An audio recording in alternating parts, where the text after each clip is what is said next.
L'iPhone 7 Plus est disponible, par contre ce qui n'était pas encore disponible, c'est la fonction portrait. Alors qu'est-ce que c'est? Dans l'iPhone 7 Plus a donc un double appareil photo avec un zoom 2x, mais il y avait une fonctionnalité qui avait été annoncée par Apple qui n'était pas encore disponible dans la version 10.0 de iOS, alors qui n'est pas encore disponible non plus pour le grand public. C'est une version bêta qui est pour l'instant proposée aux développeurs et maintenant également au public qui s'inscrit au programme bêta. Et c'est une fonctionnalité qui va vous permettre de réaliser des photos avec un sujet net et un arrière-plan flou, donc le fameux effet bokeh qu'on peut obtenir facilement avec un réflexe, mais nettement moins facilement avec un smartphone. Alors bien sûr, c'est du logiciel, hein, c'est pas de l'optique, et ça reste une simulation avec des résultats plus ou moins variables selon le sujet, selon les conditions d'éclairage, etc. Mais on va quand même pouvoir obtenir des petits résultats assez sympathiques. Donc on va essayer, par exemple, on va essayer là, en direct, plus pour voir l'interface que le résultat, parce que là forcément avec un petit sujet dans nos conditions, ça va pas donner grand chose. Mais donc on a cet onglet, ce nouvel onglet portrait qui apparaît. Et en fait, l'interface va vous guider pour vous indiquer si vous êtes trop proche ou trop éloigné du sujet. Et une fois que vous êtes à la bonne distance, donc faut s'éloigner. Est-ce qu'on voit bien encore? Voilà. Voilà, donc là, une fois que l'effet de profondeur est activé, en fait, il y a une preview en live, on voit l'effet en direct sur il y a une prévisualisation de l'effet qui est disponible, donc on peut voir déjà le résultat qui va être appliqué. On prend la photo. Et une fois la photo réalisée, on aura droit à la photo avec l'effet de profondeur, donc appliqué, mais on a également la photo originale qui est sauvegardée, donc on peut vraiment conserver les deux.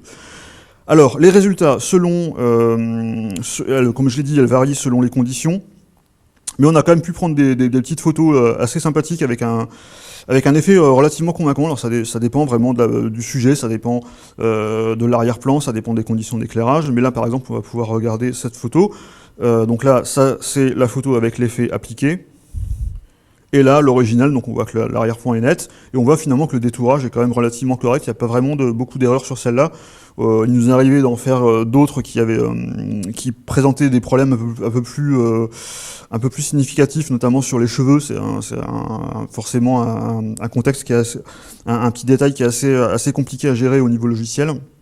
Mais en règle générale, ça va pas non plus tromper un photographe professionnel, mais pour avoir pour agrémenter ses portraits d'un petit effet assez sympa, c'est assez réussi. Donc on va voir ce que ça donne d'ici la version finale, puisque c'est une bêta. Maintenant, on peut aussi comparer quand même avec le Honor 8, puisque le Honor 8 a également un double capteur photo, et il avait une fonctionnalité similaire, donc les effets d'ouverture large, ce qu'on appelle l'effet d'ouverture large. Et ce qui est intéressant dans l'implémentation de Huawei, c'est la possibilité, alors qu'on n'a malheureusement pas dans l'implémentation d'Apple, de faire varier a posteriori justement l'intensité de ce flou. Donc une fois qu'on a réalisé la photo, donc là pareil, on va choisir par exemple la zone qu'on veut avoir floue, donc on peut très bien même avoir l'arrière-plan net et le sujet flou, donc là ça n'a pas grand intérêt. Mais même sur le sujet, on va pouvoir faire varier l'ouverture, alors l'ouverture entre guillemets parce que ça reste logiciel, mais voilà, on va pouvoir faire varier l'intensité du flou, plus ou moins. Donc voilà, ça c'est un petit ajout, une petite idée à laquelle avait pensé Huawei, à laquelle n'a pas pensé Apple malheureusement.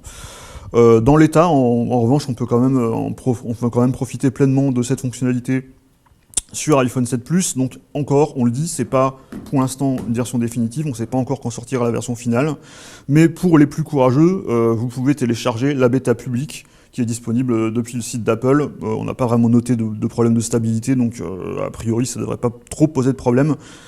Si la bêta est déjà passée au stade public, c'est qu'elle a déjà atteint un certain niveau de stabilité. Donc voilà ce qu'on peut dire sur cette fonctionnalité de l'iPhone 7 Plus, qui est bien entendu, là encore, on le répète aussi, disponible uniquement sur l'iPhone 7 Plus et son double capteur, et donc pas sur l'iPhone 7 normal.